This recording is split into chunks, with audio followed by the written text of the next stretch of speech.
the Masáil which are mentioned in Bayquniya are not complete. Like you'll find certain discussions which should be coming one after the other, but instead of coming one after the other, what you're going to end up finding is that they're brought much later apart. So logic, rationale, the development, and finally application. The third point we want to focus on in Mustalah is application.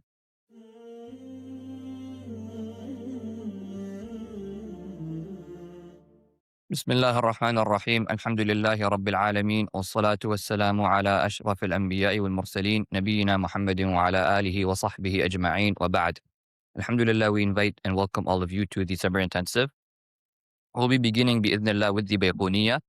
After Bayquniya, we'll be covering al-Nawawiyya, and then Mantiq, and finally Aqidah bi'idhnillah.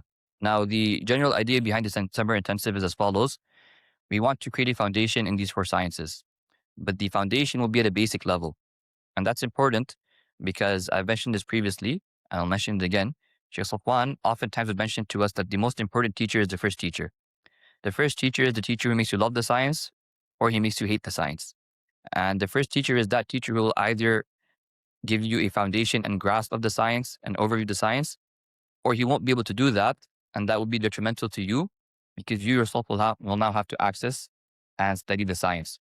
So seeing as this is the case, today we are beginning with Mustalah because Al-Bayquniya is a poem in Mustalah. Prior to beginning with the Bayquniya, we want to have a general introduction to how the science of hadith works, how it developed over time, and the general books written in the science of hadith. Now, one thing we'll try to do bi'idhnillah during these lessons is we'll have a few books with us. And the benefit of this is that by seeing these books, you yourself as a student will become accustomed to accessing and knowing where you can gain knowledge, right? Because knowledge, when it comes to creating a foundation, one is understanding the masail, the general discussions in any ilm. That's important because you have to understand, for instance, in Nahu, I'll take Nahu as example, you have to understand al-fa'ilu marfu'. You have to understand so-and-so is mansub. You have to understand so-and-so is majur. And then you have to understand why is something majur, why is it mansub, what is the reality of marfu', why is rafa given these roles, why is nasab given these roles, why not, why can't the maf'ul bihi be in rafa? You have to understand these aspects. This all comes under masailul ilm. It falls under masailul ilm, which are the discussions that take place within the knowledge itself. But then when you want to research, you have to have knowledge regarding the history of that science, and you also have to have knowledge regarding the books in that science. The reason we have an introduction in the beginning is with the purpose of giving you knowledge regarding the history of that science, how that science developed. And this will help us, especially in Mustalah, because many terminologies developed over time. So these terminologies have very specific meanings. That specific, what we call madlulat, they entail certain things. You have to understand that. And the introduction to hadith will help you understand that. For the masail of the ilm, we're going to be using Bayquniya, which is a small poem in Mustalah, like I mentioned multiple times, about 34 lines. Everyone should try memorizing it. It's not that long. Even the Arba'un, you should try memorizing because they're not that long and it's easy to memorize these, inshallah. The masail which are mentioned in Bayquniya are not complete. And that's the nature of any beginner level book in any science. Look at like Al-Rumiyya and Nahu. Again, we're going to be quoting Nahu a lot, not because like it has something to do with Mustalah, because that's a science you've already learned. So because you have a degree of proficiency in that science, I can make things easier for you to understand by likening it to Nahu. Right? In Nahu, generally speaking, the first book you study in the Arab world is Al-Rumiyya. Okay? Now, Al-Rumiyya has certain discussions which are not fit for beginners, and there are certain areas where he doesn't end up bringing discussions that should have been brought. But it's still the first book every student studies. Why? Because it works. It doesn't have everything. It doesn't encompass everything. And certain aspects is too difficult, right? And certain aspects he brings detail that you don't yet require. But despite that, the book works. It's a beginner level book. He's not required to mention every single thing to you in that science. Likewise in Bayquniya, he doesn't mention every single important detail in the science. And it's a 34 line. It's impossible for him to actually do that. And in fact, the poem is scattered. Like you'll find certain discussions which should be coming one after the other. But instead of coming one after the other, what you're going to end up finding is that they're brought much later apart. Now, obviously, that's detrimental if you're studying by yourself. If you have a teacher, he can explain to you that this discussion should have been brought earlier, this poem should have been brought earlier, so-and-so discussion falls under so-and-so place, etc., etc. So it'll make things easier for you. Okay? However, the discussions that are brought in the Bayquniya, we're going to expand those, inshallah. We'll explain the logic and the rationale of the muhaddithun behind those discussions.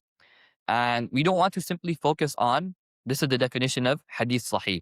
This is the definition of hadith da'if. This is the definition of hadith hasan. Okay, that's not all we're going to focus on. We're going to explain to you the definition, then we'll explain to you why. What's the logic behind this? Like, what were the muhaddithun thinking? What were they going through that end up resulting in them having these strict conditions or these specific conditions? You follow. And along with that, we'll also explain to you the tatawwur. What does tatawwur mean? The progression or the development of these terms. Because ilm al-mustalah, what does mustalah mean? Mustalah literally means that which has been termed. Mustalahun alayh means istalahu alayh. The scholars have agreed upon this definition. So what does that mean? That means you have these definitions of hadith sahih, you have the definitions of hadith hasan, of hadith da'if, of maqtu', of marfu', of mawquf, etc., etc. The scholars came together and they agreed upon these specific definitions. And that's what they're called mustalah. You understand? Each and every one of these definitions or these words, they're terms which the scholars agreed upon. And that's why they came to be known as mustalah. All right. Why is this an issue? This is an issue because terms are not made overnight. Generally speaking, whenever you have any term that's made, it goes through a progression. It starts off being used in its linguistic meaning. And then over time, when many people use it again and again in a specific meaning, that linguistic meaning is specified.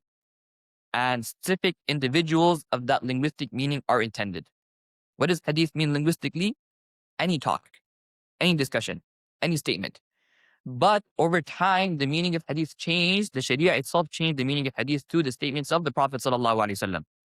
So you'll notice over here, the Sharia specified the general meaning of hadith. Hadith can refer to anyone's statement. It can refer to anyone's talk. But the Sharia over time specified the statements or the meaning of hadith to the statements of the Prophet ﷺ. Or the scholars of Mustalah specified the meaning of hadith to the statements of the Prophet ﷺ and his aqwal and his af'al. So notice how the meaning of hadith is general. It was specified over time. All terms go through this development, this progression. They begin off as general, and then over time they will be specified to refer to a very specific meaning, and then that is the meaning that has been coined. That is the meaning that has been coined. All right? Now that we've understood why it's important to understand the progression of ilm al-hadith, and this is what we'll be focusing on within the actual lessons as well. Whenever a term comes, we'll tell you that this term means this, according to Ibn Hajar al-Mukhtirūn, but they're only taking one usage from the earlier usages. They give preference to this specific usage of marfu'. They give preference to this specific usage of mursal, right? But earlier on, it could refer to a variety of things. And we'll mention to you kalam of the A'imma, of Bukhari and Tirmidhi, where they use the word mursal in different meanings. Why is this important? Because now that you've understood mursal can refer to A, B, and C, whenever you read a book, you won't be restricted to only the first meaning. You'll understand the different meanings of that word. And why is this important in this science specifically? Like I told you, these terms were developed over time. So we'll focus on this as well. So logic, rationale, the development, and finally application. The third point we want to focus on in Mustalah is application. Why do you want to apply? Because any science which you learned merely in terms of theory, you will forget after some time. Think of Nahu, once again. If you didn't actually start reading and applying whatever i'rab you've learned, and actually start understanding why there is a dhamma here, why is there a fatha here, and later on adding that dhamma and fatha by yourself, you would never learn the science. And you'll find many students who've learned the rules of Nahu, but because they haven't applied Nahu itself, they either end up forgetting Nahu, or they're not able to actually explain to you why is this marfu', why is this mansoob, why is this kada wa kada. So the most important aspect over here is, along with theory, there needs to be application.